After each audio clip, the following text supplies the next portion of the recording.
Pourquoi on a l'impression que rien ne bouge au Niger? Alors que dès qu'on parle de Côte d'Ivoire ou du Sénégal, on a le sentiment que tout avance, que ces pays roulent à une vitesse supérieure. La raison, elle est évidente, mais je suis sûr que vous n'y avez pas pensé. Prenons un exemple simple.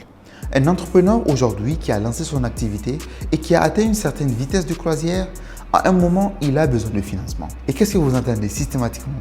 Il n'y a pas de financement au Niger. Sauf que ce n'est pas vrai. Le financement, il existe. C'est juste lui qui n'est pas au courant. Pourquoi? Parce que les structures qui financent ne communiquent pas ou leur communication ne touche pas les bonnes personnes. Et en fait, c'est ça le vrai problème. La communication, elle est traitée comme une dépense, quelque chose qu'on met en dernier. On monte un projet aujourd'hui, on planifie tout et à la fin, s'il reste un petit bout de budget, on essaie de bricoler la communication. Et ce n'est pas juste l'entrepreneur du quartier qui le fait, ce comportement, on le retrouve à tous les niveaux, des startups jusqu'aux plus grandes institutions. Résultat, des projets ambitieux existent, des choses bougent réellement, mais personne ne le voit.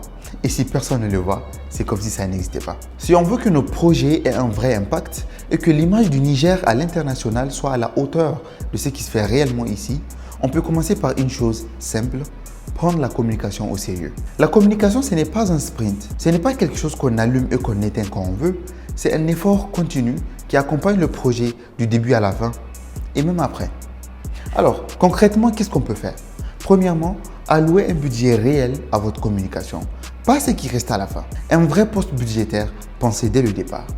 Deuxièmement, entourez-vous de vrais professionnels. La communication, c'est un métier.